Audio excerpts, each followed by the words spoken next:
Hi friends, welcome to Bangla activity চ্যানেলে সবাইকে স্বাগত। এই ভিডিওতে আমরা দেখব ৩২,০০০ টিচার কেস, ৩২,০০০ চাকরি বাতিল যে মামলা, তার আজ আদালতে অর্থাৎ ৭ই জুলাই ২০২৫ আদালতে যে দীর্ঘ শুনানি হলো, সেই শুনানিতে কিছু চাঞ্চল্যকর তথ্য হাইকোর্টে আজকে উঠে এলো। সেগুলো আমরা দেখে নেব। কি চাঞ্চল্যকর তথ্য আজ হাইকোর্টে উঠে এলো সেগুলো কিন্তু এই ভিডিওতে আমরা দেখব। ভিডিওটি খুবই গুরুত্বপূর্ণ হতে চলেছে, সবাই প্রথম থেকে শেষ পর্যন্ত দেখার অনুরোধ রইল। কলকাতা হাইকোর্টের ডিভিশন বেঞ্চে যে ৩২,০০০ শিক্ষকের চাকরি বাতিল মামলার শুনানি ছিল, সেই শুনানি কিন্তু দীর্ঘদিন ধরে চলছে এবং আগামী দীর্ঘদিনও শুনানি চলবে। তো পরবর্তী শুনানির কি ডেট সবই কিন্তু এই ভিডিওতে আমরা জানব। বিচারপতি তপব্রত চক্রবর্তীর ডিভিশন বেঞ্চে এই মামলার শুনানি হয়। প্রত্যেক দিনই যেমন হচ্ছে আজও তেমনই, ঠিক 2 ঘন্টা শুনানি চলে।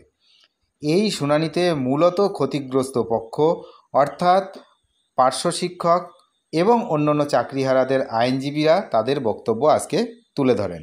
আজও কিন্তু যারা পিটিশনার, বিপরীত পক্ষের যারা পিটিশনার, তাদের বক্তব্য কিন্তু আজও হয়নি।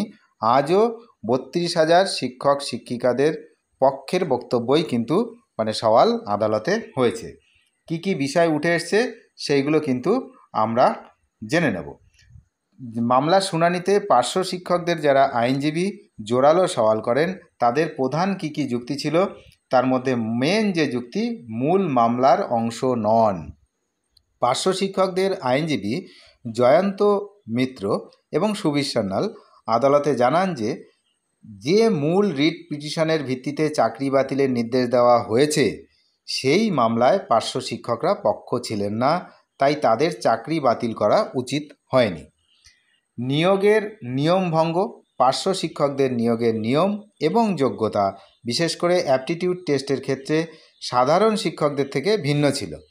তাদের ক্ষেত্রে শিক্ষকতার অভিজ্ঞতাকে অ্যাপটিটিউড টেস্টের বিকল্প হিসাবে গণ্য করা হয়েছিল। দুর্নীতির অভিযোগ ভিত্তিহীন। একক বেঞ্চের রায়ে যে বিশাল দুর্নীতির কথা বলা হয়েছে তা মূলত মিডিয়া রিপোর্টের উপর ভিত্তি করেই তৈরি, যেমনটা আগের শুনানিতেও কিন্তু বলা হয়েছিল, এবং এটি সঠিক নয় বলে পার্শ্ব শিক্ষকদের আইনজীবীরা দাবি করেন। আর বর্তমান পরিচয়, পার্শ্ব শিক্ষকরা এখন আর পার্শ্ব শিক্ষক নন, তারা এখন প্রাথমিক শিক্ষক হিসাবে নিযুক্ত, তাই তাদের পুরনো পরিচয়ের ভিত্তিতে বিচার করা উচিত নয়। এটা হলো পার্শ্ব শিক্ষকদের আইনজীবীদের বক্তব্য। এবার হচ্ছে অব্যাহতিপ্রাপ্ত ক্যাটাগরিদের বক্তব্য। জমির বিনিময়ে চাকরি পাওয়া এবং স্বাধীনতা সংগ্রামীদের পরিবারের সদস্যদের মতো অব্যাহতিপ্রাপ্ত ক্যাটাগরিদের আইনজীবীরাও কিন্তু আদালতে তাদের বক্তব্য তুলে ধরেন। তাদের মূল যে বক্তব্য ছিল, দুর্নীতির সঙ্গে যোগ নেই। তাদের নিয়োগ প্রক্রিয়া সার্টিফিকেট জমা দেওয়ার মাধ্যমেই হয়েছে এবং নিয়োগ প্রক্রিয়ার দুর্নীতি বা অনিয়মের অভিযোগের সঙ্গে তাদের কোনো সম্পর্ক নেই। আর শূন্য পদের সংখ্যা, অ্যাপটিটিউড টেস্টে শূন্য পেলেও তাদের চাকরি যেত না, কারণ শূন্য পদের তুলনায় প্রার্থীর সংখ্যা অনেক কম ছিল, তাই কাট অফের কোনো প্রশ্নই ওঠে না।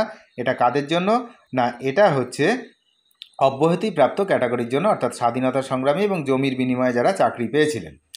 আর অন্যান্য ক্ষতিগ্রস্তদের বক্তব্য, 237 জন পিটিশনারের আইনজীবী অশোক বন্দ্যোপাধ্যায়, যেমনটা আমি আগের ভিডিওতে বলেছিলাম যে আজকের শুনানিতে আইনজীবী অশোক বন্দ্যোপাধ্যায় তিনি কিন্তু সওয়াল করবেন, তেমনটাই তিনি সওয়াল করেছেন। এবং নিয়োগের 5 বছর পর কিভাবে চাকরি বাতিল করা হয়, বিশেষ করে যখন পিটিশনাররা নির্বাচন প্রক্রিয়ার বিস্তারিত কিছুই জানতেন না।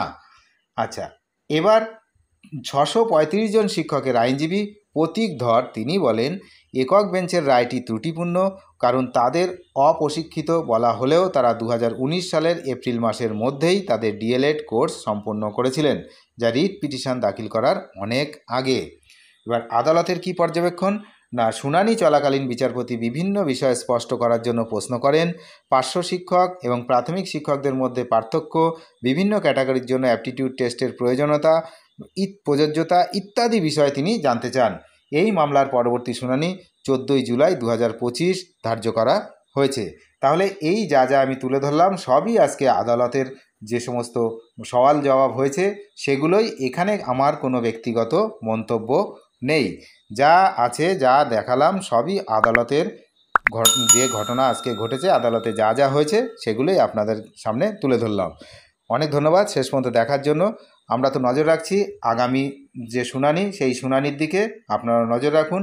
আমি আবারও বলে দিচ্ছি, আগামী যে শুনানি এই চলতি মাসেরই 14ই জুলাই 2025 ধার্য করা হয়েছে, সেদিকে আমাদের যেমন নজর থাকছে আপনারাও নজর রাখবেন। চ্যানেলে যারা নতুন তারা অবশ্যই চ্যানেলটিকে সাবস্ক্রাইব করে সঙ্গে থাকবেন। ধন্যবাদ।